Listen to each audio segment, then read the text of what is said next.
Então vamos elevando o nosso pensamento ao nosso Pai de infinito amor e bondade, ao nosso Mestre Jesus, à equipe espiritual dessa casa, espiritualidade amiga que há tanto tempo já está preparando o ambiente para que esse encontro transcorra dentro da normalidade. Obrigado aos nossos mentores e guias espirituais que proporcionaram que o nosso dia também transcorresse dentro da normalidade, para que pudéssemos estar aqui reunidos em nome do nosso Mestre Jesus. Pedimos então que possamos ter um bom trabalho. Se aqui chegamos acompanhados de irmãozinhos menos afortunados que nós, que eles possam agora carinhosamente serem recolhidos junto ao corpo mediúnico dessa casa, onde poderão estar recebendo os primeiros eflúvios lenitivos, relacionado a tudo o que eles precisam, que eles mais precisam. E os irmãos que foram trazidos aqui pelas equipes espirituais para participar desse encontro dessa noite, sejam muito bem-vindos, esperamos que eles possam também tirar tanto proveito quanto nós.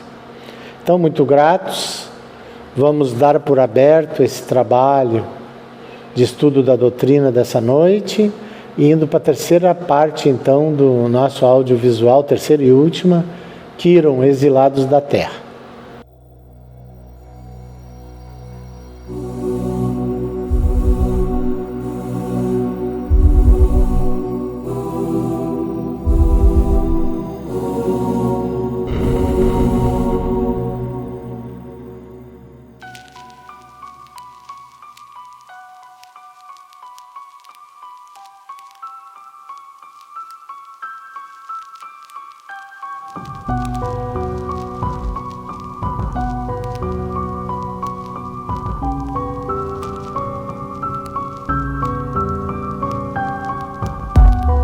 O inverno acabou, estamos no verão de Quiron. Acampamento temporário da tribo, Kael e Zar mantêm uma trégua distante. Há uma pilha de lixo, restos de frutas e sementes, numa vala úmida. Estamos alguns meses após a Guerra Fria, Lúcius. As tribos convivem, mas a tensão continua. A comida está pouca. O que Kael está olhando? É a área de despejo da tribo. Ele está vendo o milagre da vida, André. Kael percebeu um padrão. Onde eles jogaram os caroços das frutas que comeram na lua passada, agora estão nascendo plantas novas. A ideia inata desperta. Na terra, ele sabia plantar. Aqui, ele precisava lembrar. Ele conecta os pontos. A semente não é lixo.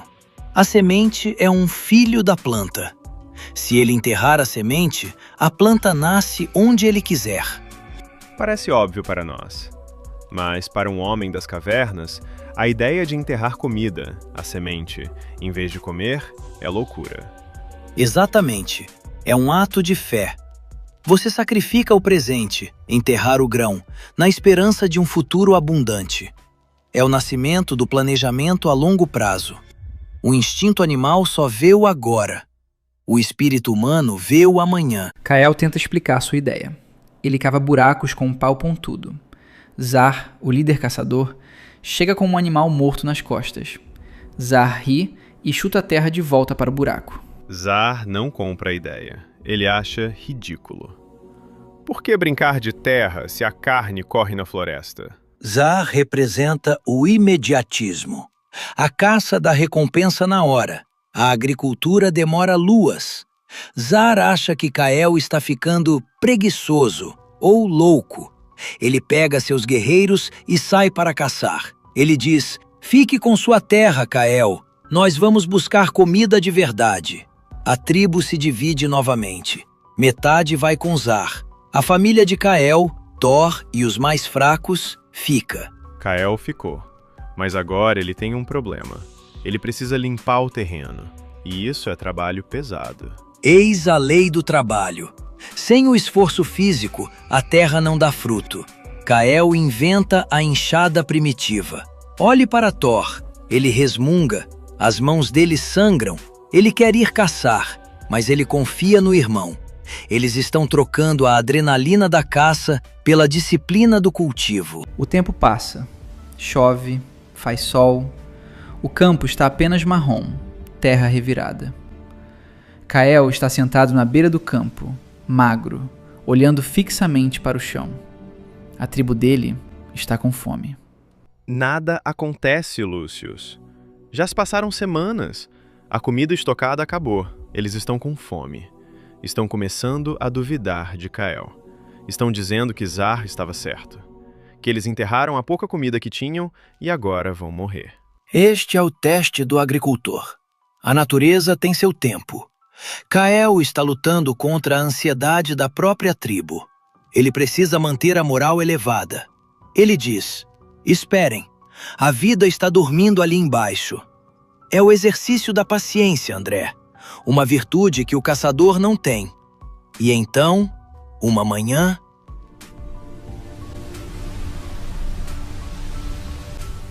A terra se quebra. Um pequeno broto verde em forma de espiral sai do solo. Nasceu! Não só um. Olha o campo. Milhares de pontos verdes. A alegria da tribo. Eles pulam, eles tocam as plantas. Eles entendem. Kael não estava louco. Ele é um mago da terra. Meses depois. O campo está alto, cheio de grãos alienígenas. Kael e a tribo colhem cestos e mais cestos. Há tanta comida que sobra. A abundância é inacreditável. Eles têm mais comida do que conseguem comer. Eles estocam em potes. E olha quem está voltando. O grupo de Zar retorna da floresta. Eles estão magros, feridos, sujos. A caça foi ruim. Eles olham para o acampamento de Kael e veem as pilhas de comida. O caçador volta humilhado pela instabilidade da natureza. O agricultor prospera pela estabilidade do trabalho. Zar não tem escolha. Ele não pode tomar a força. Kael agora é forte, bem alimentado. Zar tem que pedir. Kael vai negar? Vai se vingar? Não. Kael já superou isso. Kael oferece o cesto, mas com uma condição implícita. Se quiser comer, terá que ajudar a plantar na próxima estação. Zar aceita. Ao comer, ao preparar aqueles grãos para a tribo, o nomadismo vai morrer. Zar sabe que nunca mais vai precisar andar 100 quilômetros para achar comida. Aí está a explicação. E eles decidirão ficar.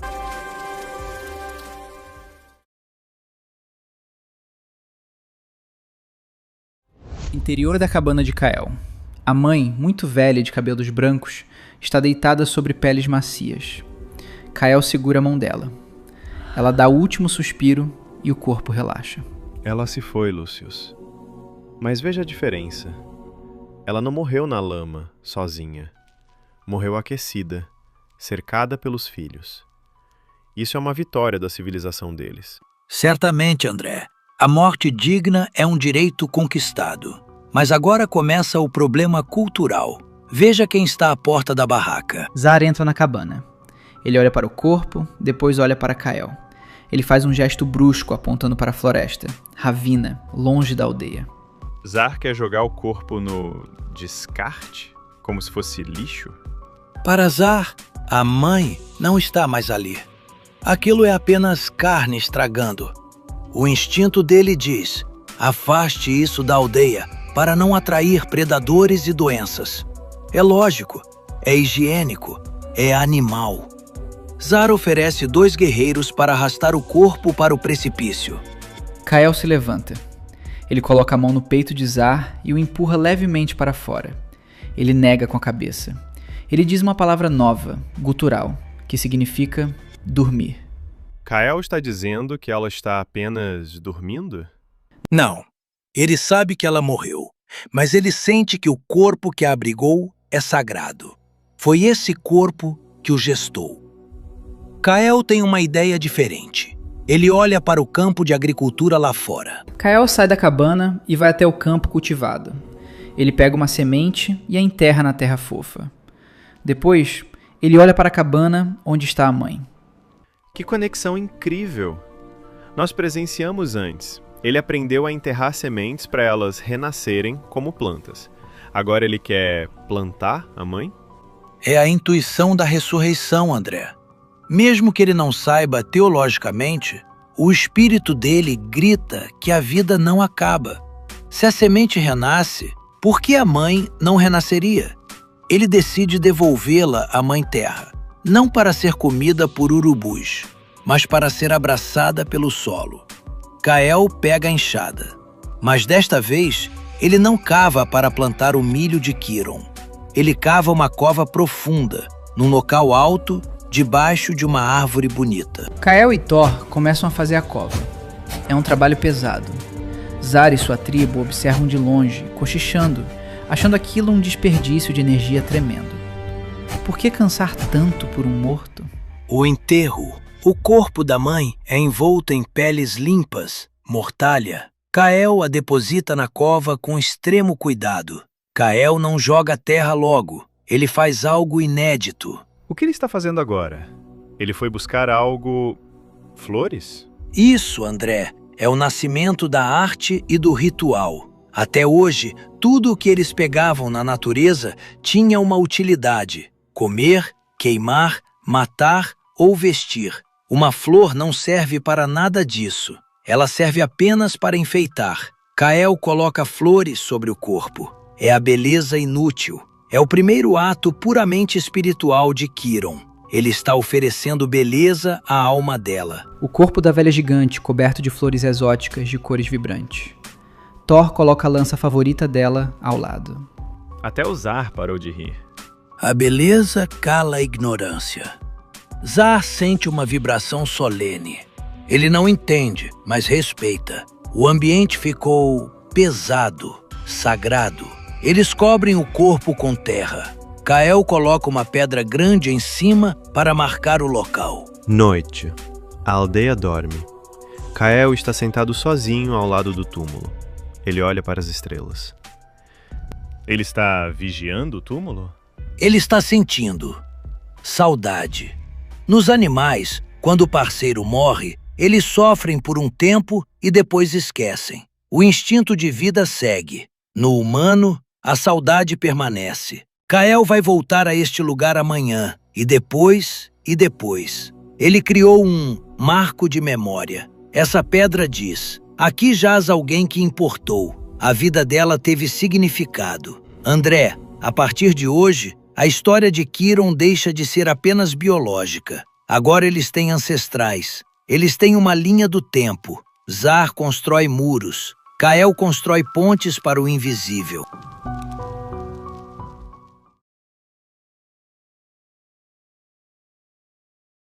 Thor está sentado ao lado da pedra do túmulo da mãe.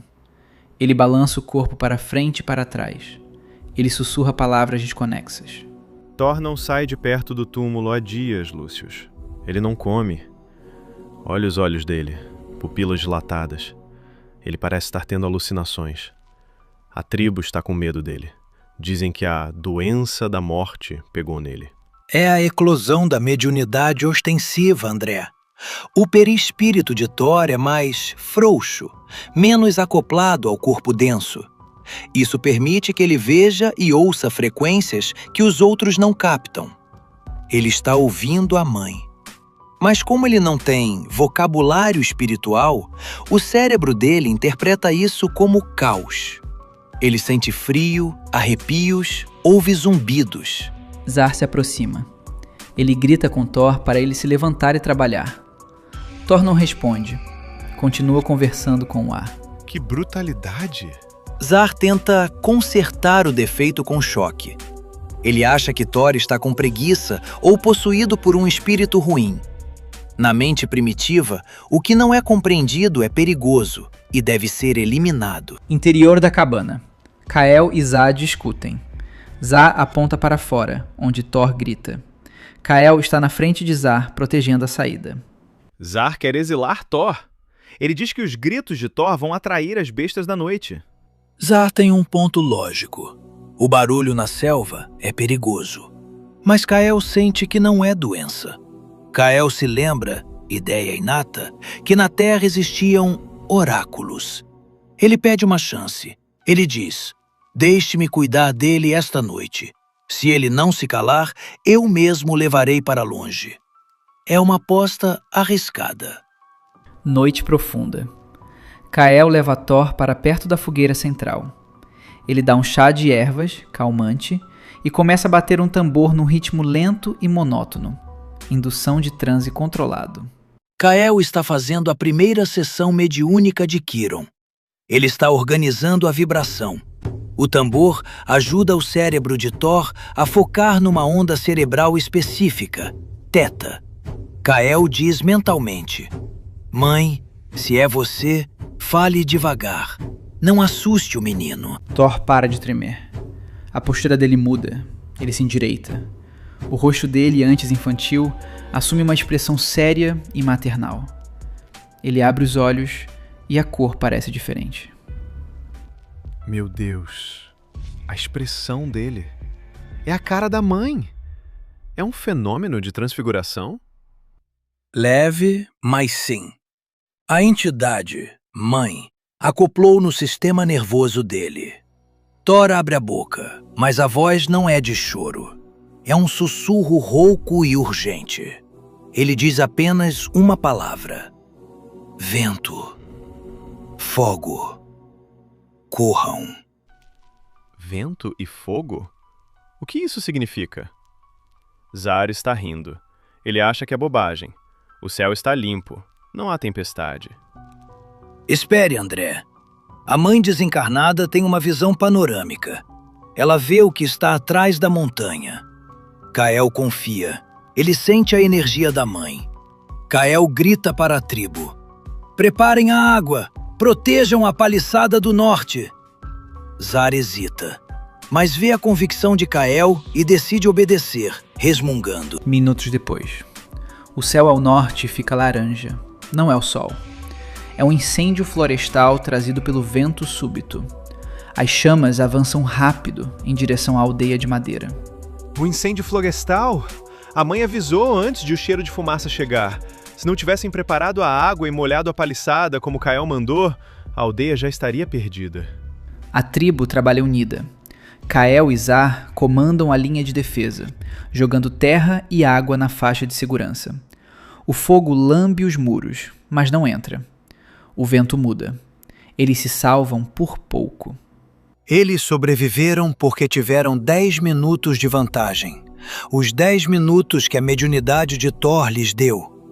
Olhe para Zar agora. Ele olha para o fogo extinto e depois olha para Thor, que desmaiou de exaustão nos braços de Kael. Amanhecer cinzento e fumegante. Thor acorda. Zar se aproxima dele. Desta vez, Zar não traz um balde de água. Ele traz um pedaço da melhor carne, oferenda. Ele coloca aos pés de Thor e recua com cabeça baixa. Zar acaba de validar a mediunidade. Ele entendeu. O menino maluco vê o que eu não vejo. Ele é útil. Exato. Nasce o sacerdócio. A partir de hoje, Thor não precisará caçar ou plantar. A tribo o alimentará para que ele fique disponível para falar com os espíritos. Ele se torna o xamã, o mago, o oráculo. É um avanço? Sim, mas também um perigo. Porque agora a tribo vai querer consultar os espíritos para tudo. Vai chover? Onde tem caça? Quem roubou meu pote? Eles vão transformar a mediunidade, coisa santa, em adivinhação, coisa profana. E Kael terá a difícil missão de educar a mediunidade do irmão, para que não se torne comércio.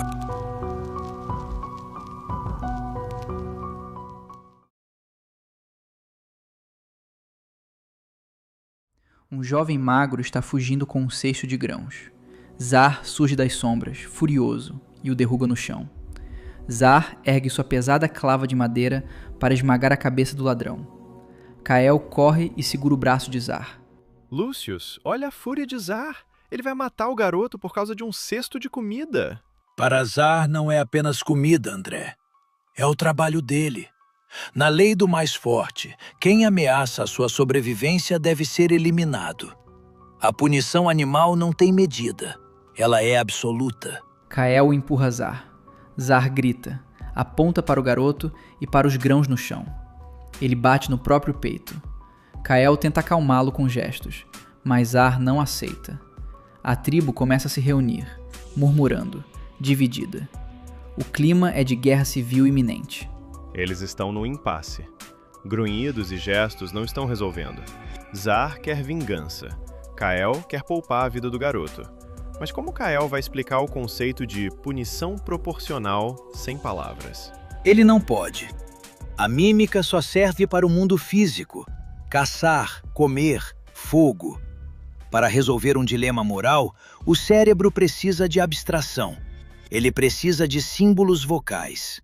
É a dor do conflito que vai forçar a garganta de Kael a articular o primeiro som com significado complexo. Observe. É agora. Kael está frustrado, suando.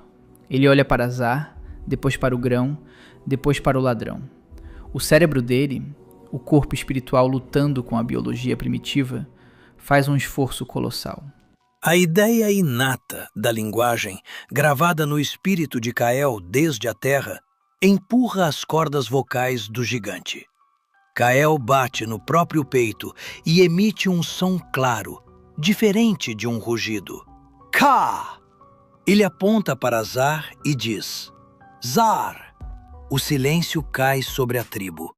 Ninguém nunca usou nomes antes.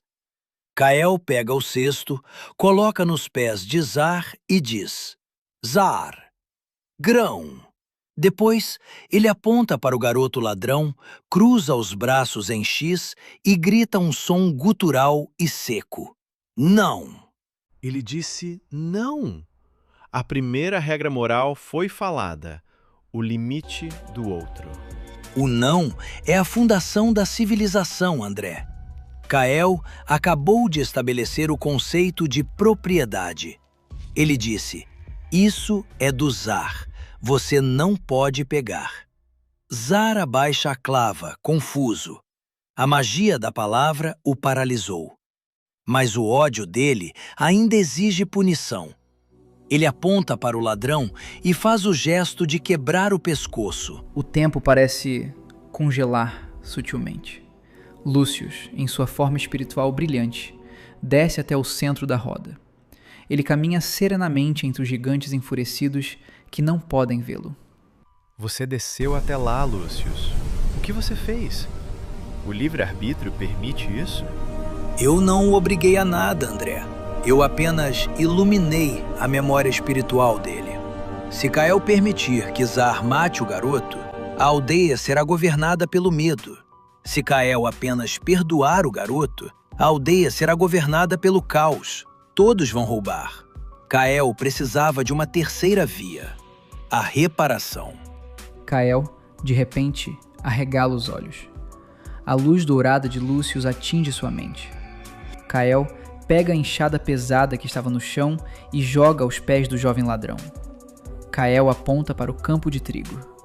Zar, grão, você, trabalho. Ele trocou a morte pelo trabalho forçado. O garoto roubou grãos, então ele terá que plantar os grãos de Zar para pagar a dívida. Nasce o direito civil, André. O crime deixou de ser uma ofensa de sangue e passou a ser uma dívida social. Zar pensa por um instante. A inteligência prática dele calcula. Um morto não produz nada. Um garoto trabalhando na terra dele é lucro. Zar solta um grunhido de aprovação e assente. O garoto pega a enxada, tremendo, chorando de alívio por estar vivo. Kael rola uma pedra grande e lisa para o centro da aldeia. Ele pega uma pedra mais dura e começa a riscar a superfície. Thor, o xamã, ajuda. Kael não quer que isso seja esquecido. Ele está desenhando na pedra principal da aldeia. A palavra falada, o vento leva, André. A lei precisa ser fixa, permanente. Ele está criando os primeiros ideogramas. Um desenho de uma mão pegando algo com um X em cima. Não roubar. Um desenho de uma lança cruzada. Não matar. Esta é a Constituição de Quiron. Os gigantes passam pela pedra e tocam os símbolos. Eles sabem que agora existe uma regra invisível governando todos eles. É emocionante. mas eu sinto que as coisas vão ficar muito mais complicadas a partir de agora. Com certeza, onde há lei, haverá advogados primitivos, haverá quem tente contornar a lei, haverá julgamentos. Mas eles deram o salto, saíram da lei da selva, onde o forte devora o fraco, para a lei humana, onde o acordo protege o fraco.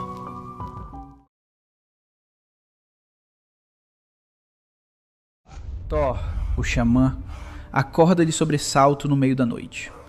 Ele não está em transe pacífico. Está suando e com falta de ar. Ele corre até Ikael e Zar. Lúcius, Thor está em pânico. Algum espírito inferior o atacou? Não, André. Ele está sentindo uma massa de pensamentos densos, uma egrégora de ódio, fome e cobiça se aproximando fisicamente. A mediunidade dele atua como um radar para vibrações baixas. Thor desenha no chão de terra uma onda gigante engolindo a aldeia e aponta para o horizonte. Zar, sempre alerta, envia 2 de seus caçadores mais rápidos para verificar. Horas depois, ao amanhecer, um caçador volta ferido, com uma lança rústica cravada no ombro. Ele grunhe e aponta para trás. Uma invasão. Quantos são? Mais de 100 gigantes primitivos. Estão magros, desesperados e armados. Eles viram a fumaça das chaminés de Zar e os celeiros cheios de Ikael. Na mente deles, a conta é simples: matar os donos e tomar a comida.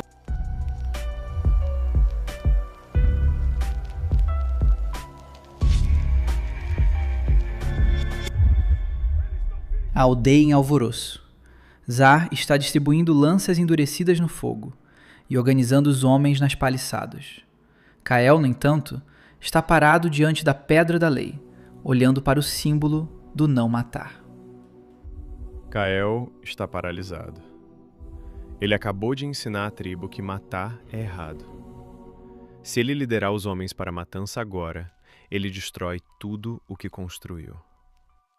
É o grande teste moral dos exilados, André. Na Terra, eles fizeram a guerra por orgulho e conquista. Aqui, Ikael tem nojo da violência. Ele teme contrair um novo karma. Mas a omissão também é um crime. Lúcio se aproxima de Ikael e intui o seu pensamento. Se Ikael não lutar, os invasores vão queimar a plantação e destruir a esperança de Quirón.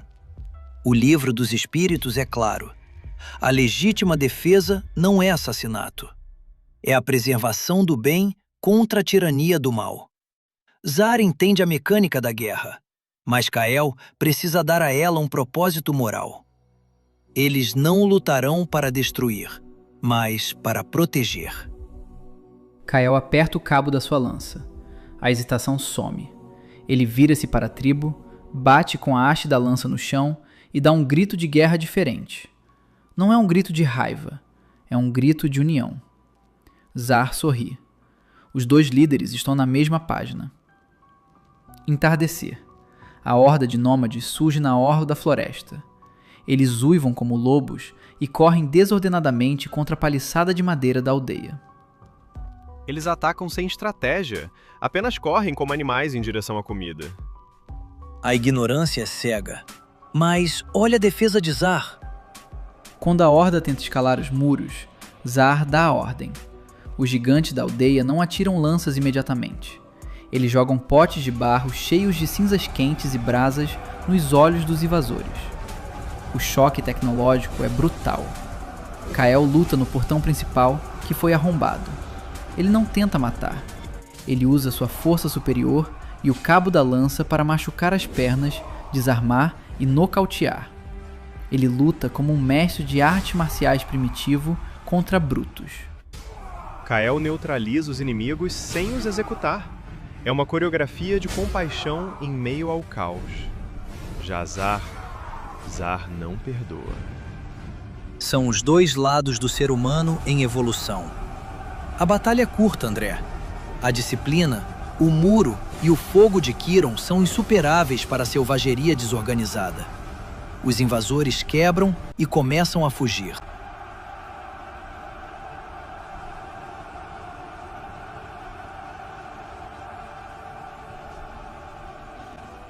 Manhã seguinte, a batalha acabou.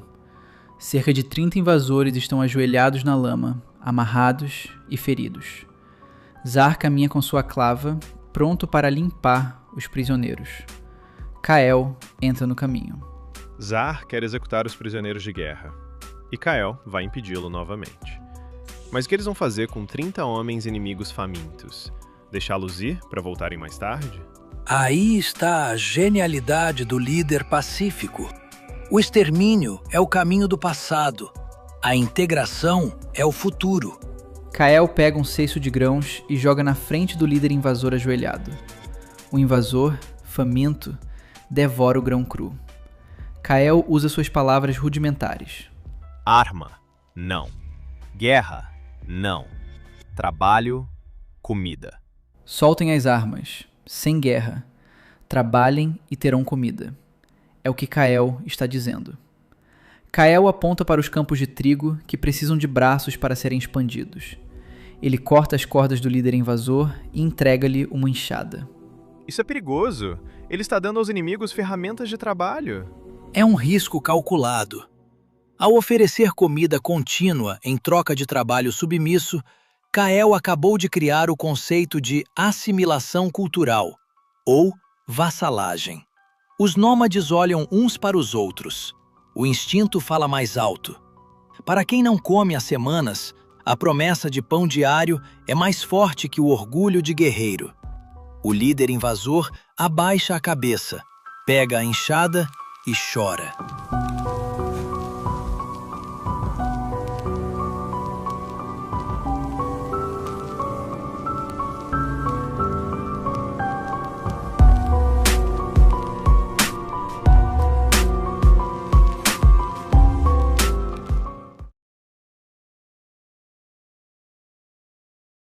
A aldeia está sombria.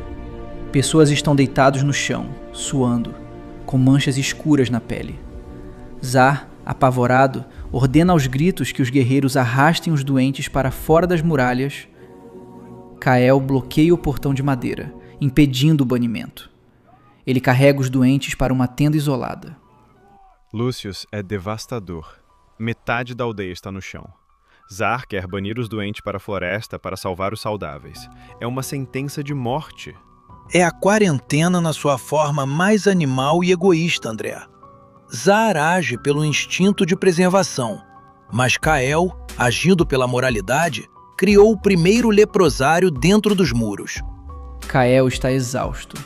Ele dá o seu melhor chá de ervas aos doentes, mas eles vomitam. A febre não cede. Kael cai de joelhos, frustrados. A sua ciência primitiva chegou ao limite. As ervas que ele usou antes não estão funcionando. O vírus sofreu mutação. Se ele não achar um princípio ativo novo, todos vão morrer.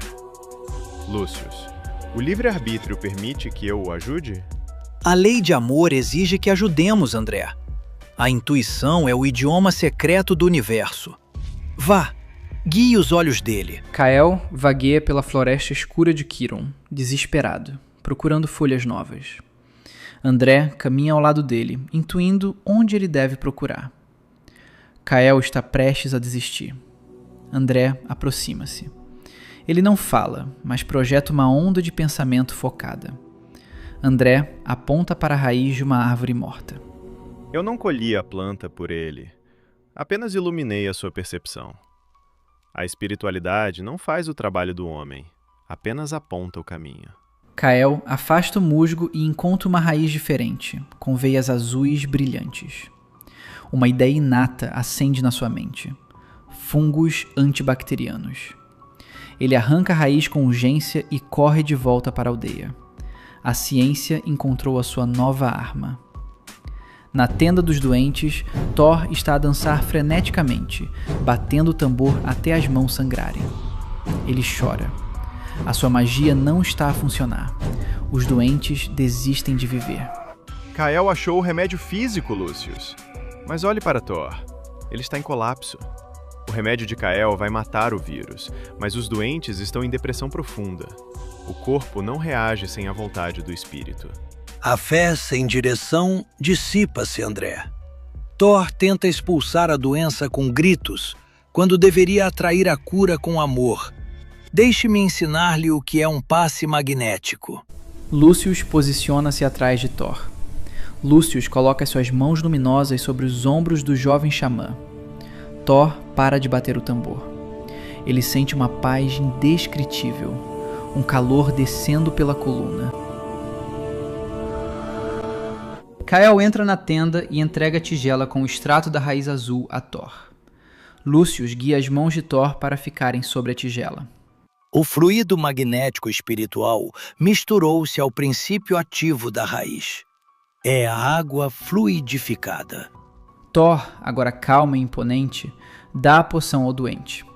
Ele não grita mais. Ele diz palavras de conforto, reativando a esperança da alma. O doente bebe.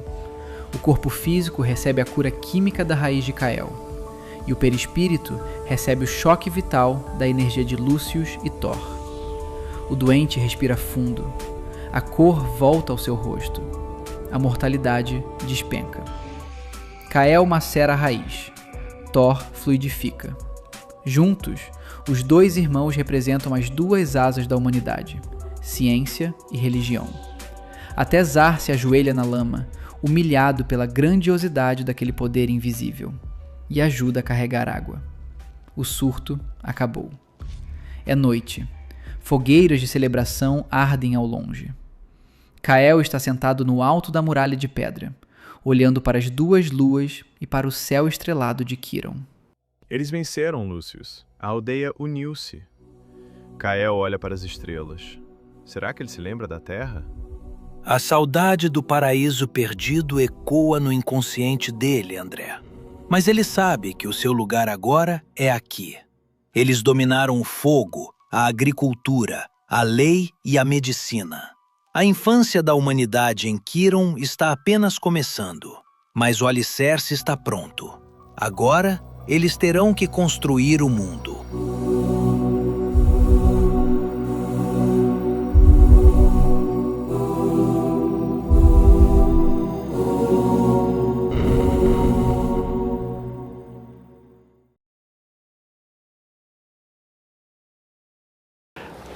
Vocês observaram a questão do sepultamento. Se calcula que a religião começou no homem primitivo há 10 mil anos atrás. Mas foi encontrada uma caverna na África do Sul há alguns anos e, através de datação de carbono, eles conseguiram ver nas conchas, porque ela ficava perto do mar, que eles eram coletores. Eles não plantavam, eles eram caçadores-coletores. Então, eles coletavam conchas de marisco do mar. Então, isso existia numa fogueira, que eles estavam já cozinhando a comida, como aconteceu no capítulo 2 aqui. E ali eles conseguem datar desde quando aquela caverna foi ocupada. Então, eles calculam que ela foi ocupada de 18 até 12 mil anos atrás. Então, teoricamente, eles não conheciam ainda a religião. A religião começa quando se começa a ter um culto aos mortos, um respeito, que ele sepultou a mãe dele ali e não jogou no precipício. Só que aí eles foram explorando essa caverna, e ela tinha ramificações que iam bem ao fundo, né? Bem abaixo até do nível do mar. E lá eles encontraram como se fosse um cemitério. Existia sepultamento, os corpos não estavam tirados lá. Eles estavam enterrados com pedras e eles eram sepultados com os seus pertences, que nem ali aconteceu, que ele botou a principal lança e tudo. Então, eles imaginavam que a religião tinha começado há 10 mil anos atrás, mas ali eles viram que 15 mil anos atrás, pelo menos, eles já estavam fazendo sepultamento ali, então já existia um culto à memória e é o início primitivo da religião. E segue exatamente o caminho que foi feito nesse vídeo. As manifestações, vocês viram, né, que isso aí, a gente conhece várias civilizações que sempre existe um xamã. O que ele faz? Ele se comunica com o plano espiritual. Na realidade, ele é um médium psicofônico. né?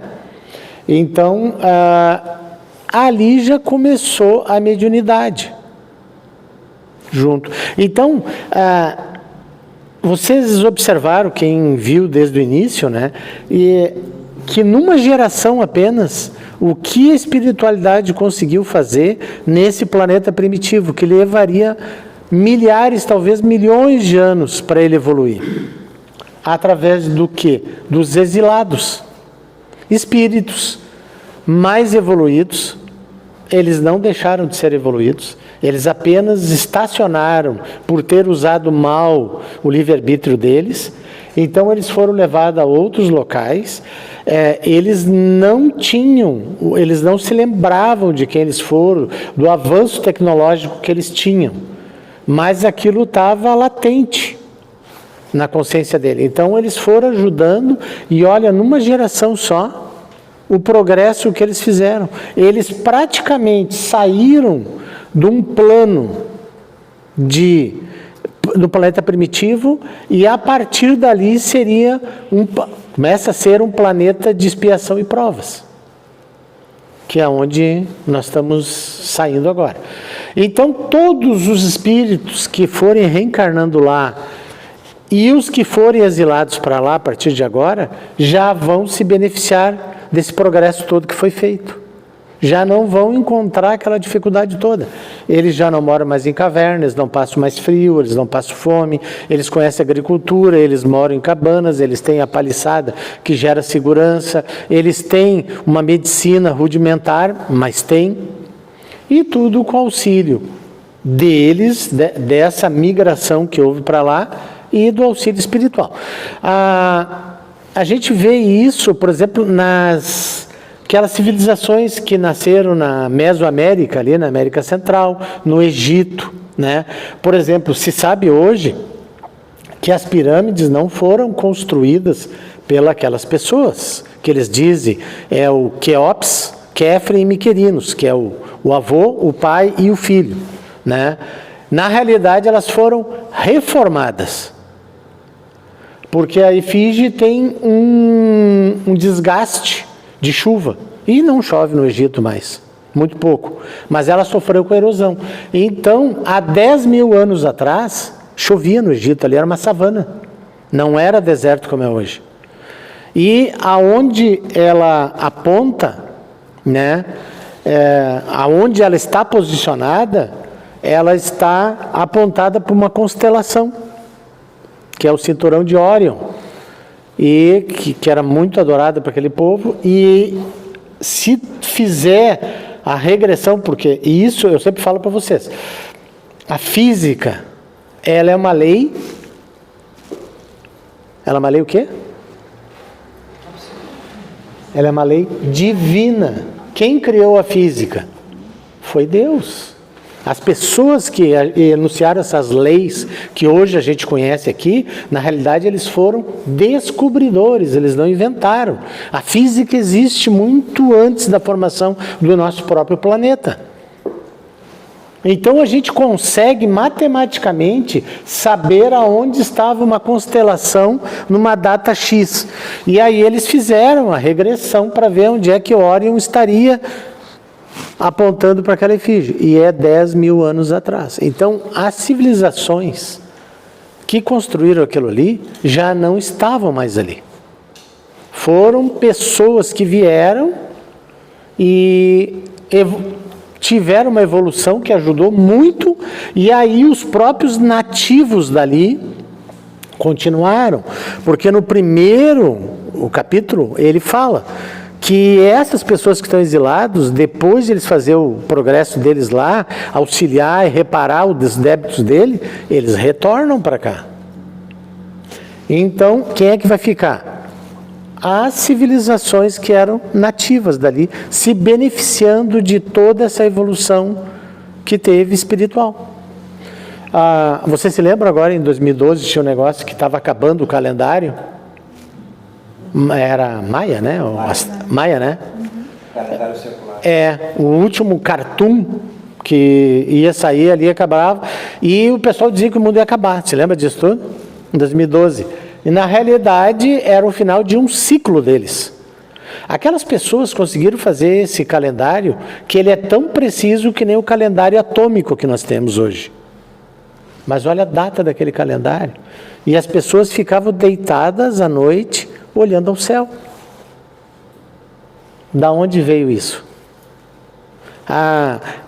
Aquele povo que não mora mais ali, que aquilo está tudo abandonado, aquelas pirâmides que tem na América Central, aquele povo existe ainda. Eles estão dispersos ali por vilas.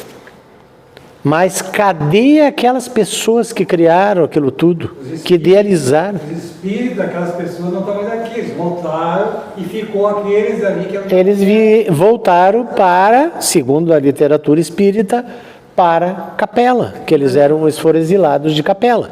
Então eles cumpriram o tempo deles aqui e retornaram ao orbe deles. Então aquelas pessoas que são os descendentes deles existem ainda. Mas não são as mesmas pessoas. Mas aquilo ali ajudou muito no progresso de toda aquela região, assim como lá no Egito. Tem aquelas questões do Peru também lá, né?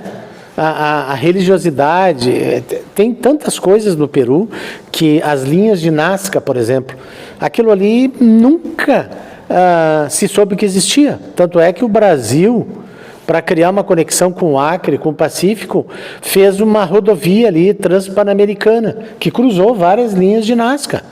E só foi visto em 1920, 1930, que um avião chegou ali e o cara viu que aquilo existiam uns desenhos, porque por terra não se consegue ver. Mas aquelas pessoas não voavam. A questão da transposição da água. Também. Os incas conseguiam levar a água para subindo montanhas. Só que eles não conheciam a roda. Então a tecnologia que eles usaram, até hoje nós não conhecemos. Sim, eles plantavam nas montanhas com... Em degraus. As montanhas Outra coisa, eu fui a Nazca, e lá em Nazca se usa ainda a água que vem do derretimento dos Andes. Os canais que foram feitos pelos Incas existem lá e são usados até hoje, funcionam. E ele tem o tamanho exato, que eles são menores que nós, né? Eles são de estatura mais baixa, que em pontos tem como umas, eu não me lembro o nome agora que tem, tipo para fazer manutenção. E aí ele cabe exatamente uma pessoa que vai entrando dentro e vai tirando vegetação que cria, isso funciona até hoje. Então, essas são questões. Existe um lugar chamado, perto do lago Titicaca, Pumapunco. Alguém já ouviu falar? Tem pedras de andesito. É uma rocha muito dura, só o que corta ela é diamante. E tem rebaixos, você sabe Lego, aqueles que a gente monta? Parece Legos, são tudo a gás. E eles se encaixam uns nos outros. É como se fosse um quebra-cabeça. Só que ali tem ângulos retos de 90 graus e pedra perfeitamente esculpida. Ela não tem marca de cisel, de nada, mesmo porque eles não conheciam. Eles conheciam só pedra. No final eles conheciam cobre e ossos de animais, isso que eles usavam, como enxada, essas coisas assim. Eles não conheciam metais. Hoje, se fizer com um laser aquele recorte, não fica tão preciso como eles. São civilizações que vieram com uma tecnologia latente que hoje não se conhece mais. Por exemplo, as pedras, aqueles obeliscos que tem lá no Egito. Tá? Eu estou falando tudo isso porque é uma questão tecnológica que hoje, por exemplo, muitas rochas, vocês já viram falar, tem na Turquia um lugar chamado Baalbek. Alguém já ouviu falar? Baalbek quer dizer lugar de Baal, era aquele deus dele, da riqueza deles. E lá tem pedras de granito gigantes, que hoje a gente não consegue transportar com o que a gente tem hoje. Mas eles foram transportados de pedreiras a longa distância. Então, são questões que são civilizações, são a prova, que ajudaram no nosso progresso, fizeram a evolução. Nós provavelmente, se não tivesse tido esse exílio, nós estaríamos hoje muito mais atrasados tecnologicamente. Iríamos fazer esse processo evolutivo, claro que sim, mas com uma demora muito maior. A palestra de ontem, em dado momento, mostra que nós evoluímos de forma desproporcional na tecnologia em relação à questão moral. Então, de fato, nos últimos anos, o avanço tecnológico que nós tivemos foi excepcional. Se a gente pegar nos últimos, vamos pegar ali por volta de 96 com a internet, né? 1996 até hoje, é um avanço monumental do ponto de vista tecnológico, não moral. Mas sempre a civilização evolui muito mais rapidamente, tecnológico, do que moral. Porque moral demanda muito mais tempo, é muito mais difícil. Principalmente depois de uma guerra gigantesca, aí é um salto de tecnologia. Porque se usa, e isso, por exemplo, os antibióticos que tem hoje começaram após a Segunda Guerra Mundial. Os celulares. Então, o que acontece? Só para ter uma ideia, os americanos, não sei se todo mundo viu, mas eu vi essa notícia, e eles têm um bloqueio contra o Irã, lá no Estreito de Hormuz. Eles não deixam, os iranianos não deixam os navios passar, e eles não deixam que saia nenhum navios americanos do Irã para lá. Então bloqueia também o combustível deles. É uma maneira de um travar o outro. O que acontece? Como é que eles fazem isso? Então eles têm uns helicópteros de patrulha. E os iranianos derrubaram um helicóptero americano, certo? Eles conseguiram sobreviver, os pilotos avisaram. O socorro veio, sabe como? Um drone naval. Eles foram socorristas por um drone naval, um barco, não tripulado, que foi lá e buscou eles, e em 2 horas eles estavam de volta de novo na base deles. Então, para vocês ver a tecnologia, infelizmente, utilizada dessa maneira, mas há uma grande evolução. Uma coisa que eu sempre falo também, essa IA que foi usada aí é uma IA barata, gratuita. Vocês podem ver que não é muito fiel ao texto, tá? Mas existe, e vocês podem ver que qualquer coisa que se pesquisa no Google, primeira coisa que responde é IA. Tu pode perguntar para IA, no WhatsApp também agora tem IA. Então, os criadores a primeira empresa que criou IA e que desenvolveu a IA usada pelo governo americano, foi a público essa semana e diz que tem que regulamentar a IA, porque nós estamos sofrendo um grande risco da IA se tornar consciente e ela criar a IA, independente do ser humano, o ser humano não ter mais controle sobre isso. Eles construíram essas empresas construíram uma rede social de IA, onde só tem IA. Então elas conversam entre elas.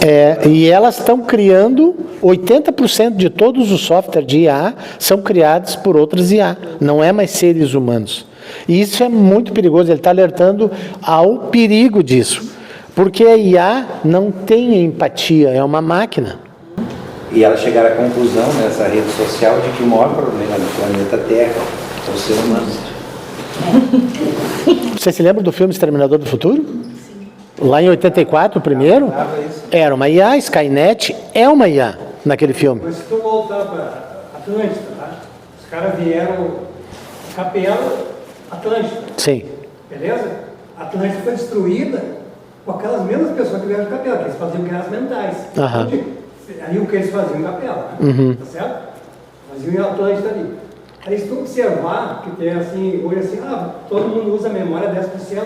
Sim. Foi cortada 90% da força mental dos seres humanos a partir dali. Assim mesmo, aquelas pessoas que estavam em Atlântida foram o Egito. E eles mentalmente carregavam, cara, que não era todos, aquelas pedras gigantes, exatamente, já para puxar pedra e construir. Então tudo é uma evolução. Assim mesmo, aquelas criaturas fizeram Atlântida. Sim.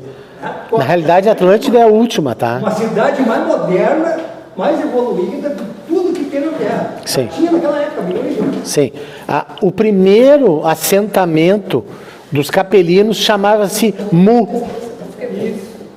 O primeiro é Mu. O segundo é a Lemúria. E o terceiro é Atlântida. Ali, ele é dissolvido, né? Houve o cataclisma. porque a Terra ainda não tinha uma estabilidade geológica como tem hoje. E aí, aonde eles foram? Para o Egito. Eles são os construtores originais.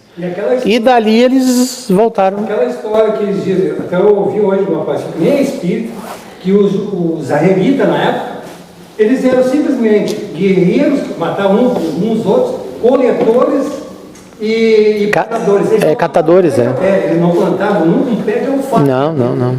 Então, eles se metiam lá no Egito, por quê? Porque ela tinha comida. Aí, óbvio que virava escravo e começava a trabalhar ali com comida, então, essa história que os egípcios fizeram deles escravos, mentira, porque eles não precisavam de escravos. Mas a história bíblica não é assim. A história bíblica é o seguinte, a história de José, todo mundo conhece? Foi esse cara que ajudou os irmãos dele também a comer. Mas os irmãos dele, eles tinham ciúme, porque ele era o mais novo, e o pai privilegiava para ele. Aí fez lá um casaco para ele, e os irmãos nunca ganharam nada, os que mais trabalhavam. E aí, o que eles fazem? Eles pedem para o pai para levar José junto, numa caçada. E lá eles prendem José. E uns irmãos queriam matar o José, e outros diziam, não, ele é sangue do nosso sangue, nós não podemos matar. O que eles fizeram? Mataram uma ovelha, pegaram aquele casaco, depositaram o sangue, e voltaram para o pai e diz que um leão lá do deserto, um animal, um predador, atacou e matou José, e devorou José. Na realidade, eles tinham vendido José para mercadores de escravo, para levar embora o irmão. José acaba sendo vendido na casa de um alto funcionário egípcio. Ele vai parar no Egito. E ele tinha vindo com mediunidade, ele era médium. Ele tinha o dom de decifrar sonhos. E ele vai para uma casa de uma pessoa lá, e ele era muito jovem, e a esposa desse egípcio simpatiza muito com ele. E no Egito existia essa questão muito de concubinato, era muito aceita isso. Mas José já trazia aquilo com ele não aceita aquilo. E ele rejeita a mulher. Aí a mulher chega lá e dá uma queixa dele, que ele fez alguma coisa para ela, ele é preso. E lá, quando ele está na cadeia, ele conhece o cozinheiro do faraó, que tinha feito um banquete, o faraó não ficou satisfeito e mandou prender ele. Tá? E lá ele tinha um sonho. Esse cozinheiro tinha um sonho que era recorrente. E aí José decifra o sonho dele. E diz para ele que ele vai voltar à glória dele. O faraó vai chamar ele de volta, ele vai ser. Passa um tempo, o faraó tem que fazer um novo banquete lá e se lembra dele e manda buscar ele da cadeia. Ele vai lá, faz um banquete maravilhoso, o faraó elogia ele e ele volta de novo ser o cozinheiro principal, mor lá do faraó. E aí,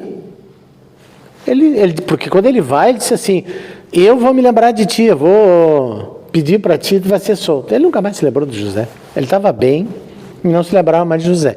Mas o faraó tinha um sonho recorrente, que do Nilo saíam 7 vacas gordas, que eram lindas, e depois saíam mais 7 vacas magras, que elas acabavam devorando as gordas e traziam miséria por todo lugar.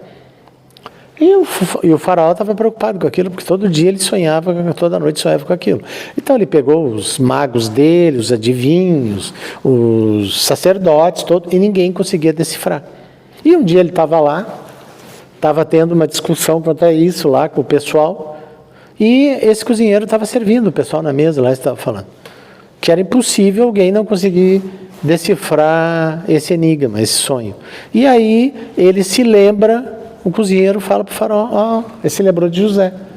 E ele traz José, e José explica para ele que aquele sonho quer dizer o seguinte, que o Nilo, porque como era deserto, eles dependiam das cheias do Nilo.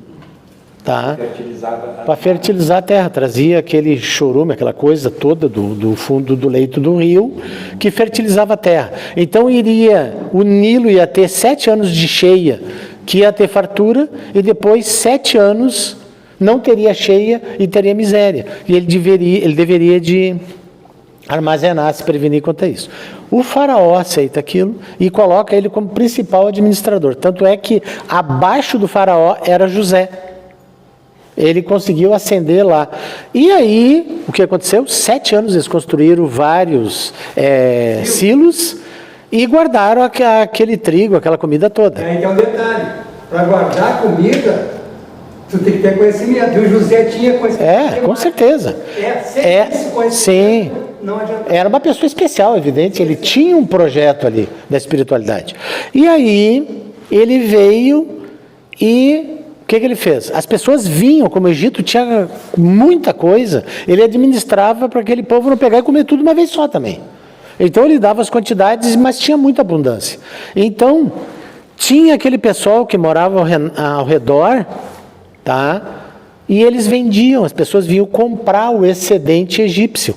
E vocês se lembram que eles viviam na península do Sinai, que é ao lado do Egito ali. E ali, os irmãos, o pai de José, eles estavam com fome também no deserto, manda os irmãos lá para comprar. E José estava todo paramentado, já era mais adulto, e estava todo paramentado com aquelas roupas egípcias. Quando ele vê lá os irmãos negociando, ele manda os guardas prender os irmãos. Manda prender e manda lá um emissário lá, um deles eu acho, alguém voltar e dizer o seguinte, que ele só ia soltar, que eles eram criminosos se o pai viesse. Aí o pai vem junto para interceder pelos filhos e diz o seguinte, fala com José, eu já perdi um filho, não posso perder outros filhos já. Então intercede e José se apresenta para o pai dele, dizendo que ele não tinha morrido, conta a história toda, e ele convida todo o povo hebreu a vir morar no Egito como convidados. Só que, como eles eram, como o Wilson falou, eles eram coletores caçadores, né? E aí, o que acontece? Eles não conheciam a agricultura, e o Egito conhecia a agricultura. Por quê? Porque o Egito já era um povo muito mais desenvolvido que os outros. Por quê? Porque houve intercessão dos exilados, daquele povo que a gente falou, tá? Então, eles vieram, e o que acontece? Eles se multiplicaram. No final, os egípcios tinham medo deles, porque eles eram muito mais férteis, então eles tinham muito mais filhos, eram pessoas que estavam lá morando junto, que a população dos hebreus era muito maior do que a do Egito. Se eles quisessem, eles tomavam conta do Egito. E aí, eles trabalhavam também, mas eles eram convidados. E aí teve um faraó, né? Que estava construindo, e aí não tinha mão de obra, porque sempre se diz que os egípcios eram escravos. Não, eles não eram escravos, eles tinham que pagar impostos, e eles tinham 2 opções, ou eles pagavam impostos em espécie, em dinheiro ou na plantação, ou ele cedia trabalho ao faraó. Então, no período que ele não estava, que ele tinha plantado entre uma colheita e outra, ele trabalhava para o faraó na construção. Porque quando o faraó acendia ao reinado dele, né, quando ele acendia faraó, a primeira coisa que ele começava a fazer era o túmulo dele. Porque eles imaginavam que para entrar no outro mundo, o corpo tinha que estar preservado, né? Então, ele começava a fazer. Então, aquilo demandava muita mão de obra. Então, ele começou a contratar. Depois ele viu, para que contratar? Esse povo não é egípcio. E os egípcios, o judeu em si, não sei se você sabe, o judeu que ele nasce hoje aqui no Brasil, antes de ser brasileiro, ele é judeu. E lá não era diferente. Então eles não se reproduziram entre os egípcios. Então eles não eram considerados egípcios. Então, aquele povo podia ser escravizado. Depois eles foram escravizados, quando veio Moisés, que veio tudo, essas questões todas aí que a gente viu. E só para vocês terem uma palha, os mormons, sabe os mormons? O que eles são? Descendentes de José, da linhagem de José. Os que guardam comida, o fim do mundo. Bom, pessoal, já até excedemos o horário por causa dessa história. Alguém tem mais alguma dúvida? Tá. Então eu vou falar com o Zarirate, para o Zarirate fazer agora um vídeo, para quem não viu, não precisar olhar todos, emendar ele todo continuamente. Entendeu? Fazer um inteiro. Porque aí a pessoa não precisa... Vou deixar os separados. Sim, deixa lá os separados. Porque ele vai explicar de 3 horas. Aí quem não quiser olhar todo o tempo, e aí depois quem quiser olha continuamente, tá? Então vamos novamente elevando o nosso pensamento ao nosso Pai de infinito amor e bondade, ao nosso Mestre Jesus, aos benfeitores espirituais que propiciaram que esse encontro transcorresse dentro da normalidade, especialmente espiritualidade amiga do Dr. Bezerra de Menezes, sua falange de trabalhadores do bem. Pedindo agora então que os irmãos que foram trazidos aqui para participar do nosso encontro, que eles possam então ser encaminhados às zonas de refazimento que melhor se sintonizem com as suas necessidades espirituais. Os irmãos que porventura tenham vindo nos acompanhando desde o início desse trabalho, também possam carinhosamente ser encaminhados às instituições que melhor se sintonizam as suas necessidades, ou que eles permaneçam na casa onde poderão receber o atendimento adequado quando os trabalhos aqui se realizarem. Pedimos também aos nossos benfeitores espirituais que possam, especialmente os nossos anjos de guarda, que possam nos conduzir de retorno aos nossos lares familiares e afazeres com toda a segurança possível. E que possamos então levar um pouquinho dessa semente também aos nossos lares, aos nossos entes queridos. Então, muito gratos a toda a espiritualidade pela essa oportunidade desse encontro dessa noite, e vamos dar por encerrado esse trabalho em nome de Deus e de Jesus. Que assim seja.